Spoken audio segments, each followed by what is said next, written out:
It's January 24th, 2026. It's Anne O'Neill, and I'm here at Whiff and Spit, getting near the end of the day, so the sun's sinking for a beautiful sunset in an hour or an hour and a half or so. But there's still some sunlight left, as you can see, nice golden light on the water. And I've been continuing to read the book that I picked up a little while ago, Quantum Revelation by Paul Levy, which I'm going through, quite slowly and really enjoying it.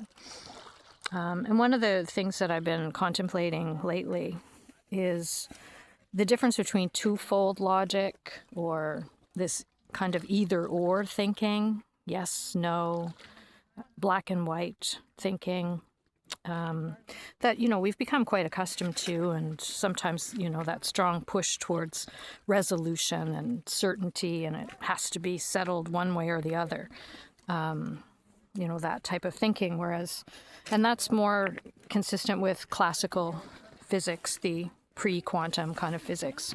With quantum physics, it's more consistent with what's called fourfold logic, which is either or, both, and neither. So, can be yes, no, yes and no, or neither yes nor no. And that's a way to expand our thinking beyond the more binary ways that we sometimes get accustomed to, so that we can be more comfortable with ambiguity and uncertainty, which is certainly the way the world is. Just to be able to be with not pushing towards resolution, not pushing towards having to know one way or the other, as though there's only two possibilities. Letting go of that, relaxing that. And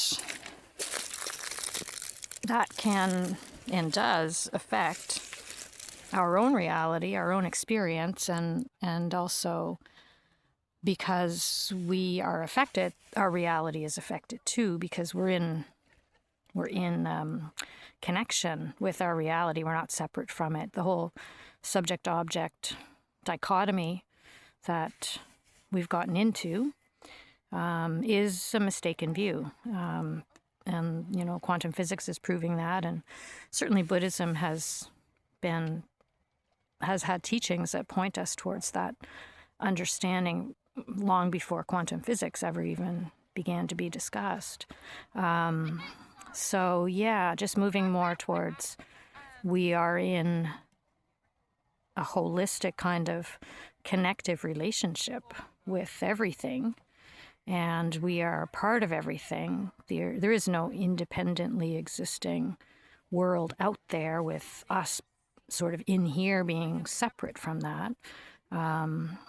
We're in a loop where we affect what we think of as being external, and we think of as being external affects us. And there's not that separation that our distorted view would have us believe. So, the early developers of quantum physics, I think, were, wonderful in basically stating that they didn't understand quantum physics.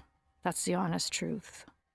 But it stretches the mind to attempt to understand it. And maybe that's the point of just opening our minds further and creating enough space so that we can hold a bigger, view, and we can hold the paradoxes and the ambiguities that are part of our life. Yeah. So I'll just leave you with those thoughts as I sit here in this. Yeah, there's somebody walking along with just a t-shirt. Amazing. Yeah. It's in the sun, it's warm enough. I mean, I'm bundled up, but I can understand that t-shirt approach. Have a wonderful day.